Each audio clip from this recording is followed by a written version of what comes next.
Saya seorang pemakai lem dan penghirup Pertalite. Lebih keren dari Pekanbaru. Di Pekanbaru bensin. Ternyata di sini sudah Pertalite. Hah?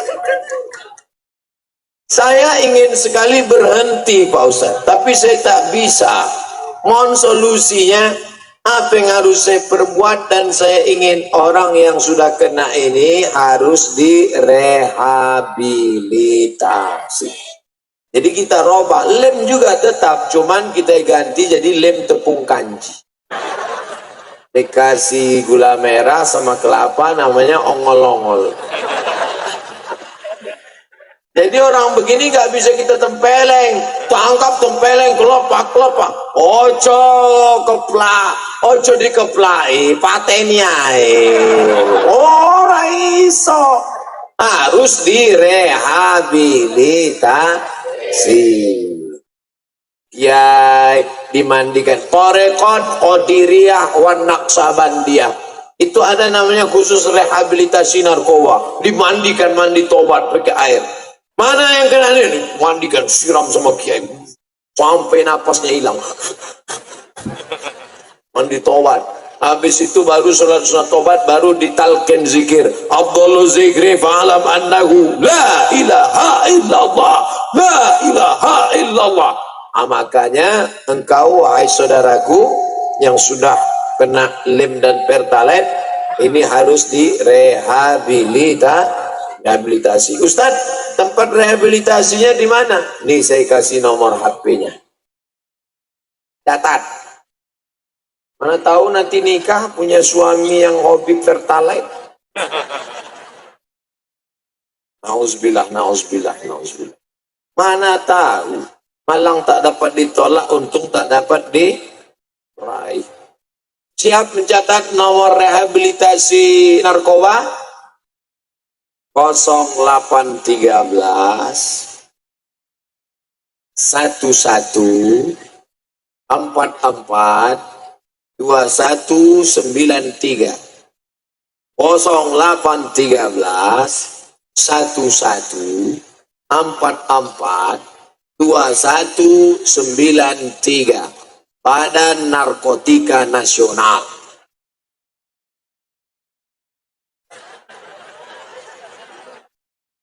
Banyak yang sudah sembuh. Dengan nomor ini sudah banyak yang sembuh. Jangan malu. Kalau punya keluarga yang pakai narkoba, kunci pertama jangan malu. Pilihannya dua. Malu apa mati? Pilih malu apa mati? Pilih malu. Jangan malu.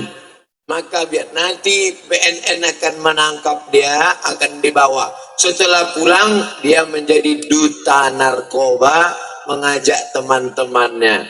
Jadi saya termasuk yang diajak oleh beberapa sahabat-sahabat dari Badan Narkotika Nasional ceramah. Kami berceramah 3. Dokter, polisi, ustadz. Yang pertama ngomong polisi. Siapa yang pakai narkoba, tangkap. Siapa yang pakai narkoba, tuntut. Siapa yang belum, tembak. Berikut ini ibu dokter. Bu dokter nampaknya lembut. Yang pakai narkoba ini nanti pakai gila. Ini bodoh. Ini mati. Ustadz, yang diharapkan melembutkan 3 lagi Ustadz. Siapa yang pakai narkoba, neraka jahanam. 3 orang ini tidak ada yang membawa kelembutan. Polisi tembak mati, ibu gila bodoh mati, Ustadz neraka jahanam. Oleh sebab itu maka kita rehabilitasi, dan sudah banyak yang sehat dibina oleh dinas sosial. Saya ceramah di dinas sosial pada mereka yang sudah sembuh kembali ke masyarakat. Ibu kalau punya suami, lapor ke nomor tadi. Suami kalau istrinya sakau, lapor ke nomor tadi. Nanti dia direhabilitasi. Sementara dia direhabilitasi, cari yang baru.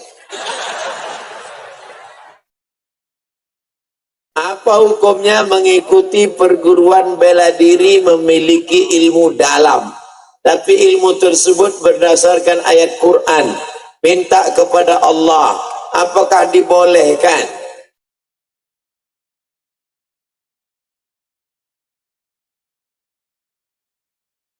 Pertanyaannya tak detail, tak jelas.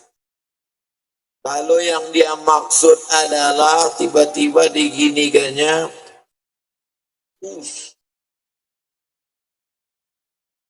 hati-hati, antum baca ayat yang datang jin.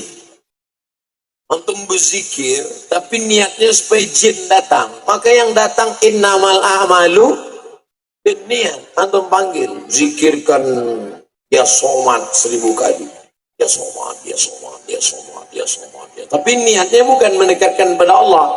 Akhirnya datang jin, namanya jin somat. Oh, what can I do for you? Sampai nara opo, akhirnya berteman dengan jin. Bahwa para ulama, wali-wali, kiai-kiai itu dibela Allah, ya. Tapi dia pun kadang nggak sadar, itu namanya karomah.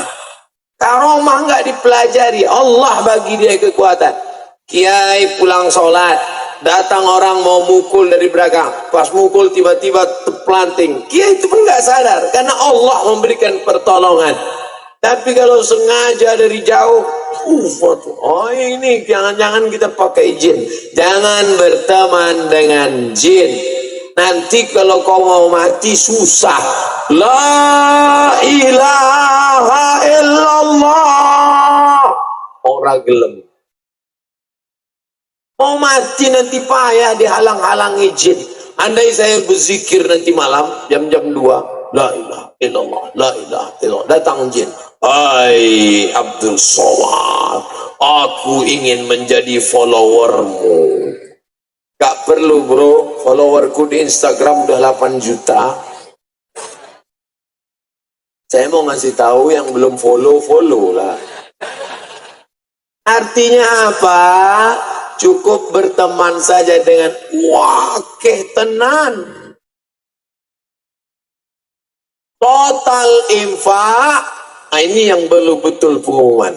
50 juta, 503.500 dan 100. Jangan tepuk tangan dulu. Dan 100 sak semen Ustadz Abdul Somad.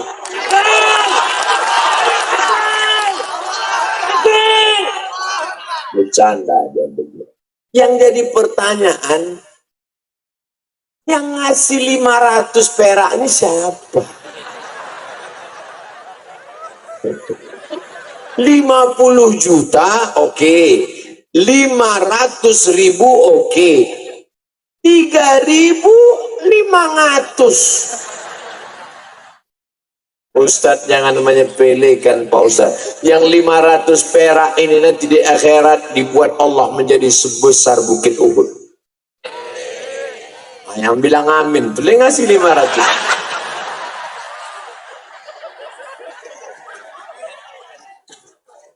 Mudah aja mancing.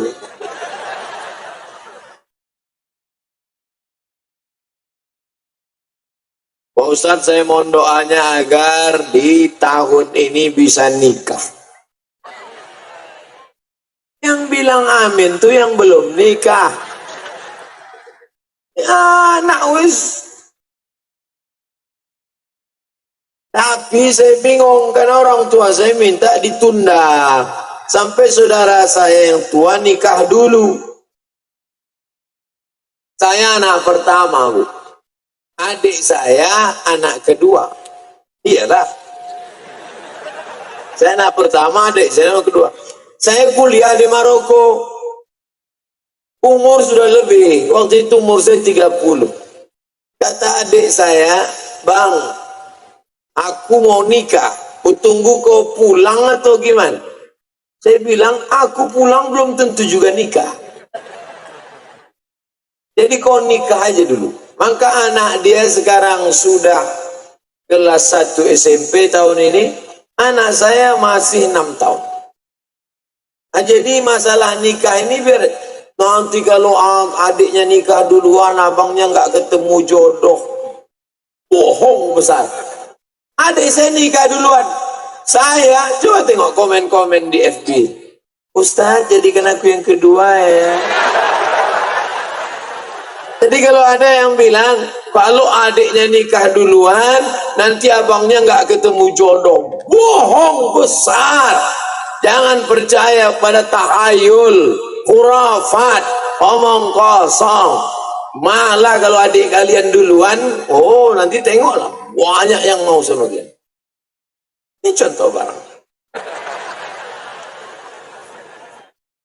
Saya hanya membuktikan, tapi mungkin dia malu. Nanti kalau ditanya adiknya kok udah, kakaknya kok belum. Apalah anjing menggonggong kapilah berlalu. Cuek aja bro. Yang penting niatnya baik. Ibu halangi dia menikah. Sementara nafsunya udah diubun-ubun. Kalau meletup meleleh dari telinga.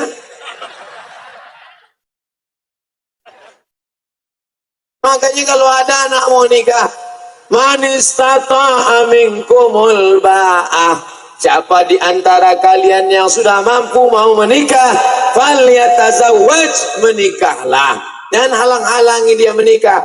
Jangan tinggikan maharnya, Bo.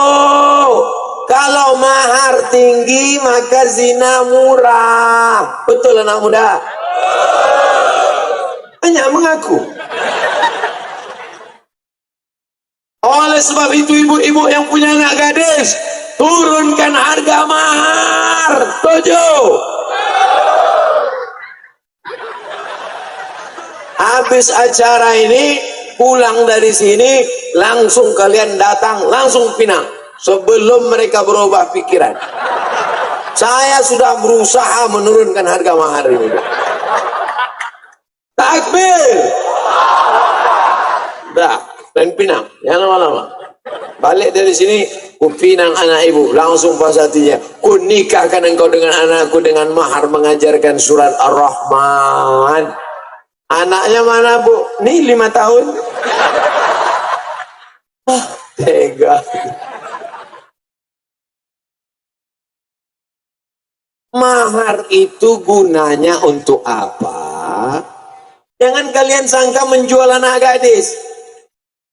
Aku nikahkan engkau dengan anakku dengan mahar sebentuk cincin emas tunai. Diberilah cincin beratnya 5 gram. 1 gram 500.000, 5 gram berarti 2,5 juta. Cincin itu punya laki-laki apa punya si perempuan? Si perempuan. Cincin itu punya engkau perempuan. Kau pakai. Rupanya malang tak dapat ditolak, untung tak dapat diraih. Tiba-tiba nasib jatuh turun ke bawah. Maka uang cincin tadi engkau rayulah dia. Oh, adinda buah hati belancur. Ada apa mas? Biasanya kalau kau ngomong gini mau minjam duit nih. Itu mahar bisa tak kita jual sebentar, nanti kalau ini kubalikkan balik dia. Itu guna mahar itu. Sampai masanya sulit bisa dijual. Makanya maharnya emas. Jangan maharnya sebentuk alat sholat. Nikah pakai telekung. Tahun 70. Sekarang naik lalat ya tinggal. Nanti kalian nikah pakai emas. Aku terima nikahnya dengan mahar sebanyak sawit sejauh mata memandang tunai. Keren. Mantap. Ustadz Somad ceramahnya nggak konsisten. Tadi katanya maharnya harus murah. Oh iya. Murah mahal. Oleh sebab itu yang paling bagus adalah aku nikahkan engkau dengan anakku dengan mahar sebentuk cincin emas dan mengajarkan surah Ar-Rahman. Alumni pesantren Al-Fatah Titian Resa nikah dengan anak soleha, dibangunkannya istrinya untuk sholat tahajud malam dan mengajarkan surat Ar-Rahman. Bangun! Kalau nikahnya udah 20 tahun. Kalau yang pengantin-pengantin baru, wake up my darling. Mereka pun tahajud. Bismillahirrahmanirrahim. Ar-Rahman 'allamal Qur'an, khalaqal insan, 'allamahul bayan. Mertua mendengar dari samping, Mas, Masjid Al-Hidayah kok jam 2 udah hidup mikrofonnya ya? Mantu kita tahajud di sebelah. Mereka baru nikah udah tahajud. Kita udah 30 tahun nikah, tak ada tahajud. Kenapa menantunya mengajak anaknya tahajud? Karena tamat dari pesantren Al-Fatah cabang Temboro. Di mana itu? Indragiri, Hulu, Titian, Resah. Kami sedang melaksanakan ujian sekolah. Minta barokah doanya Pak Ustadz. Di akhir majelis nanti kita berdoa.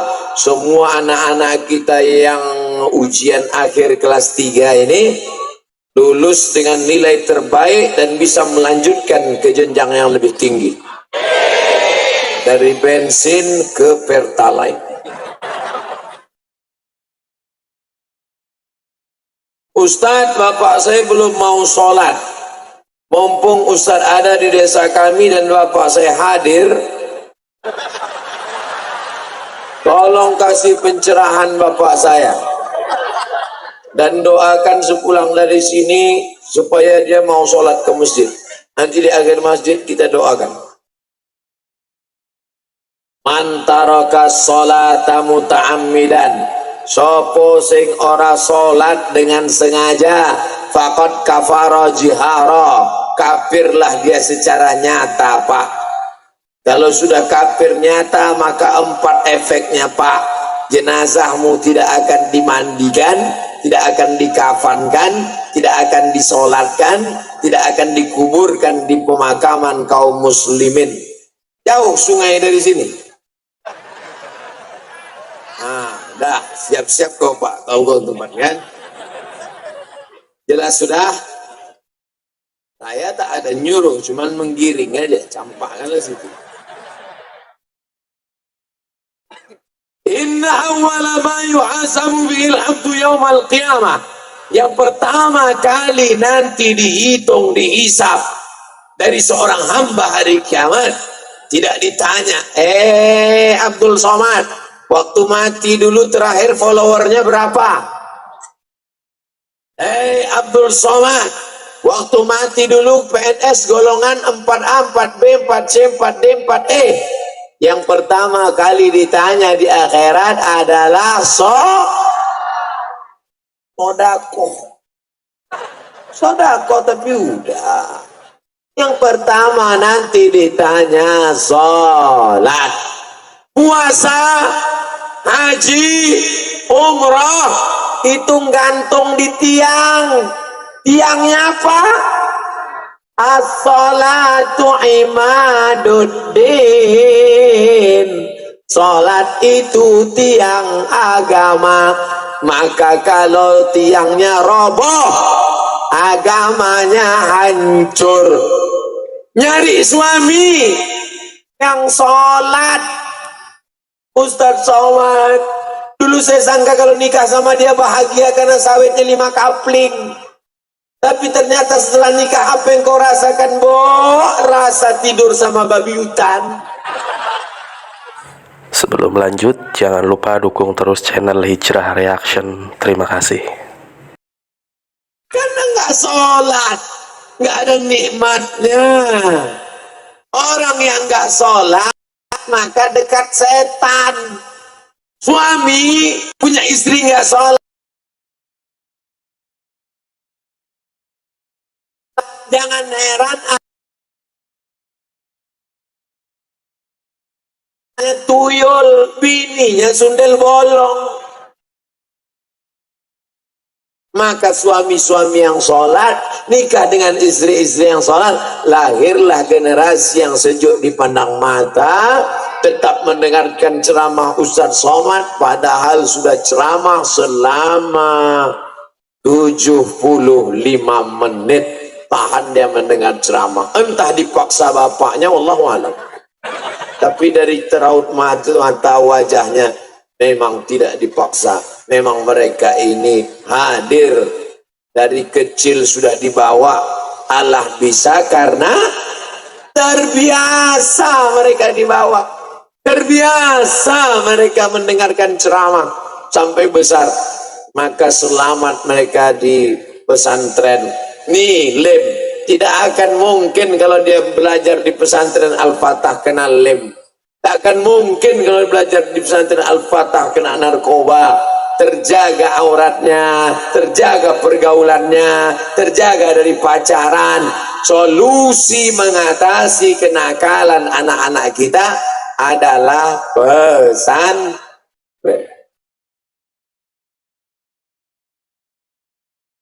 Bagaimana cara menasehati orang tua agar jangan ngutang lagi?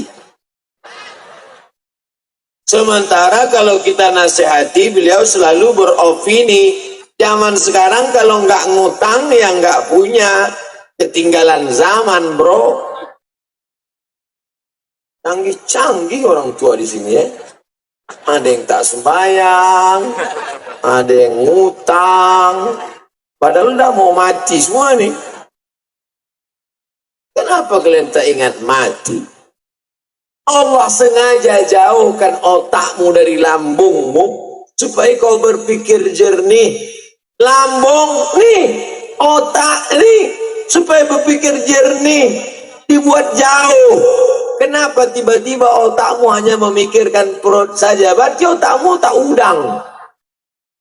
Oleh sebab itu maka kita ini diajarkan afala taqilun. Lebih baik hidup sederhana tapi tidak terjerat riba daripada nampaknya memiliki segalanya tapi terjebak oleh riba. Mudah-mudahan yang sudah sempat terjebak riba dilepaskan Allah dari riba. Jangan sampai terjebak riba. Jangan sampai makan riba, jangan sampai pakai riba, jangan sampai anak-anak disuapkan riba. Alladzina yakuluna riba, orang yang makan riba, la yaqumuna illa kama yaqumul ladzi yatakhabbathu syaitanu minal mas. Orang yang pakai riba, orang yang makan riba, orang yang minjam riba, maka bangkit dari kubur seperti orang kerasukan setan. Kerasukan setan ini kok apa Pak Ustadz? Kesambet. Pernah ngeliat orang kesambet? Aku itulah nanti bangkit dari kubur. Makanya nanti kalau bangkit dari kubur di akhirat, wa idzal qubur bu'thirat, semua yang dikubur bangkit. Pas bangkit dari kubur lihat di samping, loh, sampean kok kayak kerasukan setan. Nah, makan riba ya. Makan riba. Duit riba dibawa ke Makkah. Labbaik Allahumma labbaik, labbaik la syarika laka labbaik. Apa kata malaikat? La labbaik wala sa'daik. Haji sampean haji mardut. Kenapa hajinya tak diterima Allah? Zaduka haram. Karena kau berangkat haji pakai uang riba. Makanya pulang kampung haji nggak ada mabrur-mabrurnya. Haji mabrur itu apa Pak Ustaz? Ada perubahan. Saya heran lihat Pak Haji ini. Dulu sebelum berangkat haji pakai celana pendek. Sekarang setelah pulang nggak pakai celana sama sekali. Nggak ada perubahan. ada gunanya. Oleh sebab itu maka jangan sampai terjebak riba, Pak. Biarlah orang mengatakan kau miskin melarat, biarlah orang mengatakan kau hina, tapi kau mulia di hadapan Allah. Wa in tuti aktsara man fil ardi, kalau kau ikut orang kebanyakan di muka bumi, yudhilluka an sabilillah, menyesatkanmu dari jalan Allah. Saya pun tak senang kalau ceramah tendanya penuh tapi utang riba semua. Lebih baik macam sekarang, tendanya 3 pisah-pisah. Lalu saya sadar tenda ini 3, tak apa guna tenda ini.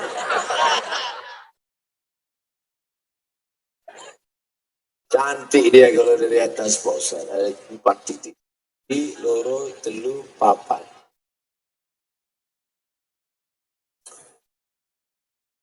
Empat 14 bulan. Oh, ini panjang ceritanya. 14 bulan.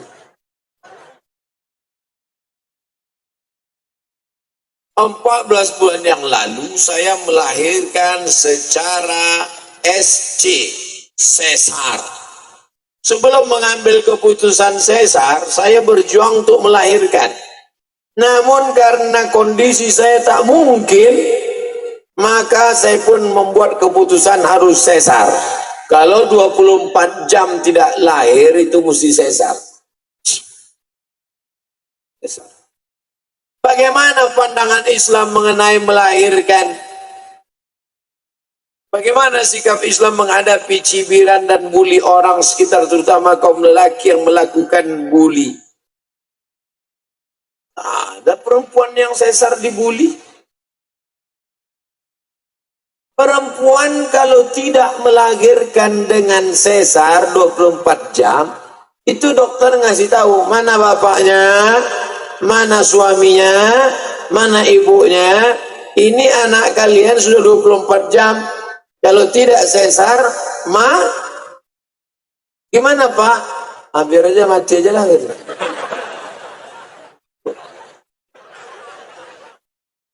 Nggak bisa. Ini harus diselamatkan.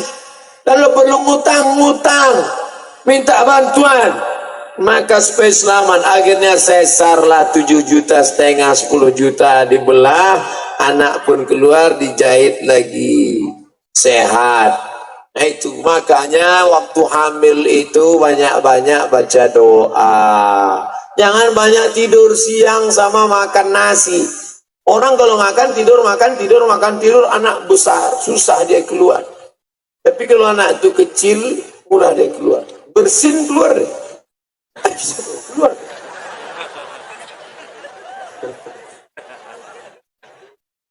Oleh sebab itu maka, tapi yang paling penting adalah banyak-banyak berdoa. Nah, ada pun bully, membuli, ejek mengejek, jangan.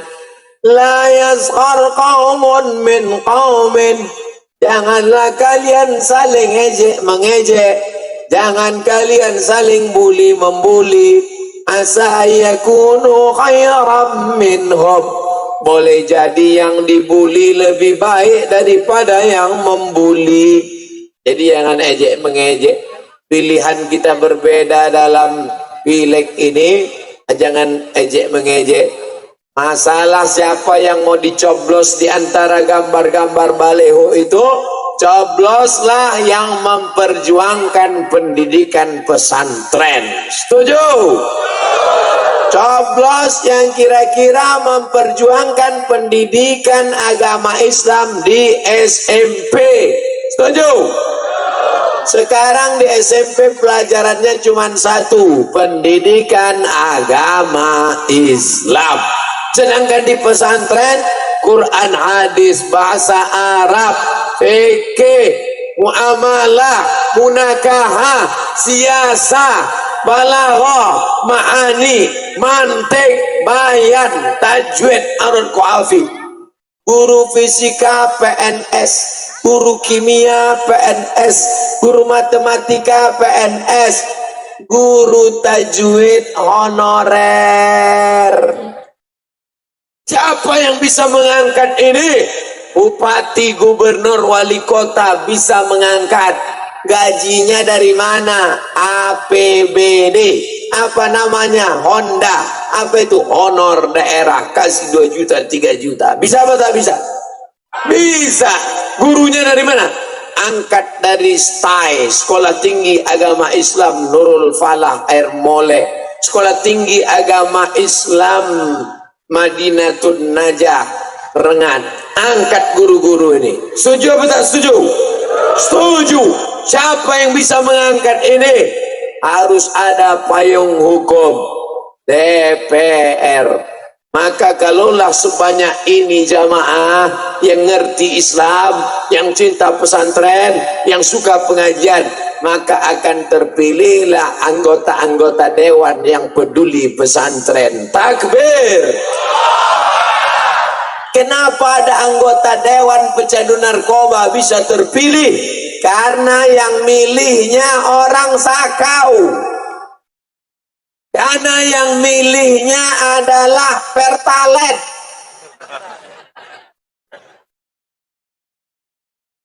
Saya dapat istilah baru di titian dosa.